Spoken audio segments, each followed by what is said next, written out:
여러분, 평생을 열심히 일한 당신은 은퇴 후에 매달 얼마의 국민연금을 받게 될까요? 많은 분이 평균 국민연금 수령액이라는 숫자에만 주목하시죠.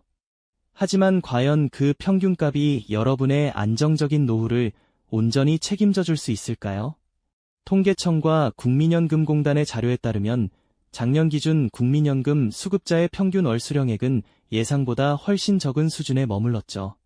이 숫자를 보면 막연히 그리던 여유로운 노후와는 거리가 멀다는 사실에 조금은 놀라실지도 모르겠습니다. 이 이야기는 단순히 낯선 통계 수치가 아닙니다. 바로 여러분의 노후 자금과 직결되는 현실적인 문제죠. 막연한 불안감에 머무르기보다 지금부터라도 나의 노후를 위한 구체적인 준비를 시작하도록 이 영상이 도와드릴 겁니다. 실제 다양한 사례들을 살펴보면서 나의 연금은 과연 어느 정도일지 가늠해 볼 수 있는 귀한 기회가 될 테니까요. 이 영상이 끝날 무렵에는 여러분의 노후를 향한 첫걸음을 굳건히 내딛게 되실 겁니다. 자, 그럼 본격적으로 우리의 노후를 이야기할 때 빼놓을 수 없는 국민연금, 과연 어떤 제도인지부터 차근차근 알아볼까요? 국민연금은 국가가 운영하는 사회보험 제도입니다. 만 18세부터 60세 미만의 국민이라면 누구나 의무적으로 가입하게 되어 있죠. 직장인이라면 회사에서, 자영업자나 프리랜서라면 지역 가입자로 납부하게 됩니다. 이는 개인의 노후 소득을 보장하고 질병이나 장애, 사망 등으로 인한 소득 상실 위험으로부터 국민을 보호하는 사회 안전망입니다. 우리가 매달 납부하는 보험료는 현재 연금을 받는 어르신들에게 지급되고 미래에는 우리 노후를 보장받는 세대 간의 약속 같은 제도인 셈이죠. 그렇다면 국민연금은 어떻게 받을 수 있을까요? 기본적으로 만 60세가 넘는 시점부터 최소 10년 이상 보험료를 납부해야 연금을 수령할 자격을 얻게 됩니다. 물론 소득 수준에 따라 납부하는 보험료의 액수가 달라지고요. 그 납부 기간과 액수에 비례해서 나중에 받게 될 연금액도 결정되는 구조죠. 언뜻 보면 단순한 저축 같지만 사실 국민연금은 단순히 내가 낸 돈을 돌려받는 개인 저축과는 조금 다른 성격을 가지고 있죠. 여기서 우리가 가장 주의 깊게 봐야 할 부분이 바로 평균 수령액이라는 숫자의 의미와 그 한계점입니다. 우리는 흔히 평균이라는 단어에 안심하거나 혹은 실망하곤 하죠. 하지만 평균은 그저 모든 사람의 연금액을 더해서 전체 인원으로 나눈 단순한 수치일 뿐입니다. 예를 들어 성인 남성의 평균 키가 174cm라고 해서 모든 남성이 그 키인 건 아니죠. 누군가는 작고 누군가는 훨씬 커서 평균값은 그저 참고 자료일 뿐 실제 개인을 대변하지 못합니다. 국민연금 수령액도 마찬가지입니다. 어떤 분은 고액 소득으로 오랫동안 꾸준히 납부해 많은 연금을 받을 테고요. 또 어떤 분은 소득이 불안정했거나 납부 기간이 짧아 연금액이 최소한에 그칠 수도 있죠. 경력 단절 등으로 뒤늦게 가입하거나 추납 제도를 활용한 경우도 있을 테고요. 이처럼 각자의 삶의 궤적과 소득, 납부 기간, 가입 형태 등 수많은 변수에 따라 국민연금 수령액은 천차만별로 달라질 수밖에 없다는 사실을 기억해야 합니다. 평균이라는 마법 같은 숫자가 나의 노후를 완벽하게 설명해주지는 못한다는 뜻이죠. 그러니 우리는 이 평균의 함정에 빠지지 않고 내 상황에 맞는 현실적인 노후 준비를 고민해야 하는 거죠.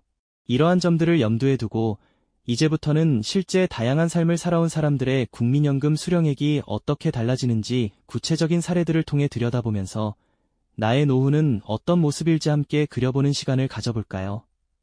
먼저 30해 넘게 한결같은 직장 생활을 이어온 김대리 씨의 이야기를 들어볼까요? 김대리 씨는 사회생활을 시작한 26살부터 정년퇴직하는 56살까지 무려 30년 동안 꾸준히 회사에 다니며 국민연금을 성실하게 납부해왔습니다. 대기업의 고액 연봉자는 아니었지만 중소기업에서 묵묵히 자신의 역할을 다하며 평균적인 소득을 유지했고요. 매달 급여 명세서에 찍히는 국민연금 납부액을 보면서도 이게 바로 나의 노후를 위한 든든한 저축이지 하는 마음으로 늘 당연하게 여겼다고 합니다. 그에게 국민연금은 마치 매일 아침 마시는 커피처럼 일상 속에서 빠질 수 없는 루틴이자 미래를 위한 작은 투자였던 셈이죠. 그렇게 30년을 체험한 60세부터 국민연금을 받기 시작한 김대리 씨의 월 평균 수령액은 약 90만 원 선이었습니다. 어떠신가요? 꾸준히 성실하게 납부해온 직장인이라면 이 정도는 받을 수 있는 현실적인 금액이죠. 물론 김대리 씨에게 이 90만 원은 생활에 큰 보탬이 되는 소중한 수입원이지만 젊은 시절 막연히 상상했던 넉넉한 노후를 홀로 책임지기에는 조금은 부족하다는 생각이 들 수도 있습니다.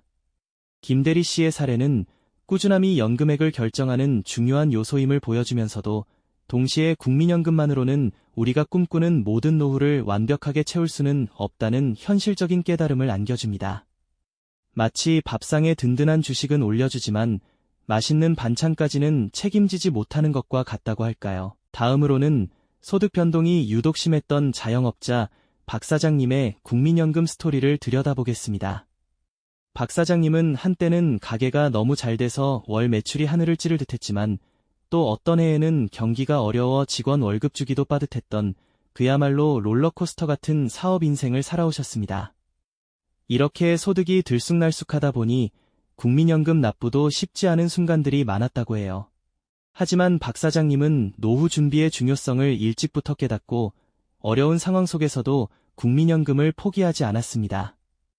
특히 폐업 후에도 임의 계속 가입 제도를 활용하여 연금 납부를 이어가는 전략적인 선택을 하셨죠.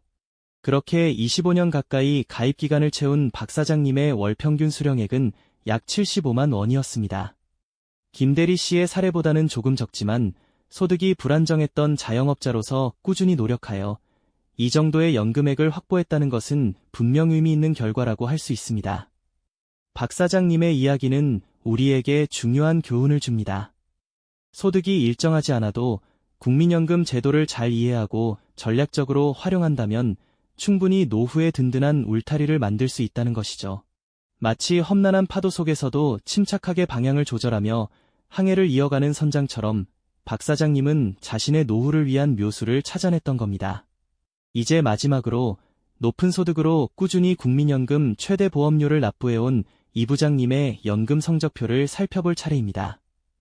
이 부장님은 대기업 임원으로서 오랫동안 높은 연봉을 받으며 매달 국민연금 상한액에 맞춰 꼬박꼬박 보험료를 납부해왔습니다. 그는 국민연금이 노후 생활의 가장 기본적인 토대가 될 것이라는 믿음으로 단 한 번도 납부를 게을리한 적이 없다고 합니다. 아마 많은 분들이 소득이 높고 꾸준히 최대치를 냈다면 연금액도 정말 많겠지? 하고 기대하실 텐데요. 그 기대가 과연 현실과 얼마나 맞닿아 있을지 한번 확인해 볼까요? 이 부장님은 28년간 꾸준히 최고 보험료를 납부하여만 60세부터 월 평균 약 140만 원을 수령하고 있습니다. 네, 확실히 김대리 씨나 박 사장님보다는 훨씬 많은 금액이죠. 하지만 이 140만 원이라는 금액은 이 부장님이 현역 시절 누렸던 소득 수준이나 기대하는 노후 생활 방식에 비춰볼 때 최대치라는 이름이 주는 무게감만큼은 아닐 수도 있습니다. 물론 결코 적은 돈은 아니지만 상위 소득층의 여유로운 노후를 완전히 책임지기에는 여전히 부족하다는 점을 시사하는 대목이죠. 이 부장님의 사례는 국민연금이 아무리 많이 납부해도 상한선이 존재하기 때문에 고액 납부자에게는 노후를 위한 기본이 될 수는 있어도 전부가 될 수는 없다는 현실을 보여줍니다. 마치 훌륭한 엔진을 가진 자동차라도 목적지까지 가려면 연료통을 가득 채우는 것 외에 다른 준비도 필요하다는 것을 알려주는 격이죠. 자, 이 부장님의 사례를 통해 국민연금이 아무리 많이 납부해도 상한선이라는 것이 존재하기에 고액 납부자에게는 든든한 기본이 될 수는 있어도 여유로운 노후의 전부는 될 수 없다는 점을 확인해봤습니다. 마치 훌륭한 엔진을 단 자동차라도 목적지까지 안전하게 가려면 기름통을 가득 채우는 것 외에 다른 보조연료도 준비해야 한다는 것을 알려주는 것과 같죠. 그럼 이제 마지막 사례를 한번 들여다볼까요? 이번 주인공은 경력 단절 이후 뒤늦게 국민연금을 시작하셨지만 자신만의 지혜로운 방법으로 노후를 준비하신 최 여사님의 이야기입니다. 최 여사님은 자녀를 키우느라 오랜 시간 주부로 지내시면서 본인의 국민연금은 미처 신경 쓰지 못했다고 합니다. 50대 중반이 되어서야 뒤늦게 내 노후는 어떻게 되는 거지 하는 걱정이 스멀스멀 올라오기 시작하셨다고 해요. 하지만 포기하지 않고 국민연금공단을 찾아 상담을 받으셨고 그곳에서 추납제도라는 것을 알게 되셨죠. 추납제도는 소득이 없거나 경제활동을 하지 않아 보험료를 내지 못했던 기간의 연금보험료를 나중에 납부하여 가입기간을 늘릴 수 있는 제도인데요. 최 여사님은 이 추납제도를 활용해 과거 납부하지 못했던 기간의 보험료를 조금씩 납부하기 시작하셨습니다. 그렇게 10년의 최소 가입기간을 채우고 63세부터 월 40만 원 정도의 연금을 수령하게 되셨죠. 물론 김대리 씨나 박 사장님, 이 부장님에 비하면 적은 금액이라고 생각하실 수도 있습니다. 하지만 최 여사님께는 이 40만 원이 정말 소중한 노후 자금이 되었다고 합니다. 자녀들에게 부담을 주지 않고 자신만의 소소한 취미 생활을 즐기거나 친구들과 맛있는 식사를 하는데 부족함 없이 쓸 수 있는 나만의 돈이 생긴 셈이죠. 최 여사님의 사례는 국민연금 가입이 늦었다고 해서 너무 절망할 필요는 없다는 희망을 보여줍니다. 비록 적은 금액일지라도 꾸준히 납부하거나 추납제도를 활용한다면 최소한의 노후 안전망을 마련할 수 있다는 것을 증명하는 것이죠. 늦게 심은 씨앗도 꾸준히 물을 주면 언젠가 작은 열매를 맺듯이 말이에요. 자, 지금까지 김대리 씨, 박 사장님, 이 부장님, 그리고 최 여사님까지 네 분의 다양한 삶과 그에 따른 국민연금 수령액을 함께 살펴보셨습니다. 이 네 분의 이야기가 마치 모자이크처럼 한 화면에 펼쳐진다고 상상해 볼까요? 28년간 최고 보험료를 낸 이 부장님의 월 140만 원부터 30년간 꾸준히 납부한 김대리 씨의 90만 원, 소득 변동이 컸던 박 사장님의 75만 원, 그리고 뒤늦게 추납으로 준비한 최 여사님의 40만 원까지. 이처럼 각기 다른 숫자들이 우리에게 무엇을 이야기하고 있을까요? 많은 분들이 평균 국민연금 수령액이라는 단 하나의 숫자에만 주목하시곤 하죠. 하지만 이 네 분의 사례를 통해 우리는 그 평균이라는 숫자가 얼마나 무의미할 수 있는지 깨닫게 됩니다. 평균이라는 것은 수많은 개인의 삶과 선택, 그리고 그 과정에서 겪었던 수많은 변수들을 모두 뭉뚱그려 놓은 허상에 불과할지도 모릅니다. 단지 통계적인 의미만을 가질 뿐 당신의 노후를 위한 진짜 답은 될 수 없다는 것이죠. 여러분은 과연 이 네 가지 경우 중 어느 분의 이야기에 가장 가깝다고 느끼셨나요? 그리고 나의 노후는 과연 괜찮을지 강렬한 질문을 스스로에게 던지게 되셨을 겁니다. 국민연금은 분명 우리 모두의 노후를 위한 가장 기본적인 사회 안전망입니다. 하지만 오늘 살펴본 것처럼 그 규모와 내용은 개인의 삶의 궤적에 따라 천차만별이죠. 단순히 얼마를 받는다는 정보를 넘어 국민연금은 노후 준비의 전부가 아니라 기본이라는 현실을 직시해야 합니다. 막연한 불안감에만 갇혀 있기보다는 지금 나의 상황을 정확히 파악하고 나에게 맞는 추가적인 노후 준비의 필요성을 절감하는 것이 중요하죠. 나도 지금부터 알아보고 준비해야겠다는 다짐으로 이어지는 것이야말로 이 영상을 시청하는 가장 큰 의미가 아닐까 싶습니다. 결국 당신의 노후는 숫자가 아닌 당신의 능동적인 선택과 현명한 준비에 달려 있습니다. 평균이라는 덫에 갇히지 마시고 나만의 노후 지도를 그려나가는데 이 이야기가 작은 나침반이 되었기를 바랍니다. 그렇다면 국민연금 외에 나의 노후를 든든하게 채울 수 있는 다른 방법들은 과연 무엇이 있을까요? 다음 영상에서는 국민연금을 보완할 수 있는 더욱 현명하고 실질적인 노후 자금 마련법에 대해 자세히 알아보겠습니다. 이 영상이 도움이 되셨다면 좋아요와 구독 부탁드립니다. 여러분의 응원이 제게 큰 힘이 됩니다. 다음 영상에서도 더 유용한 정보를 공유하겠습니다. 감사합니다.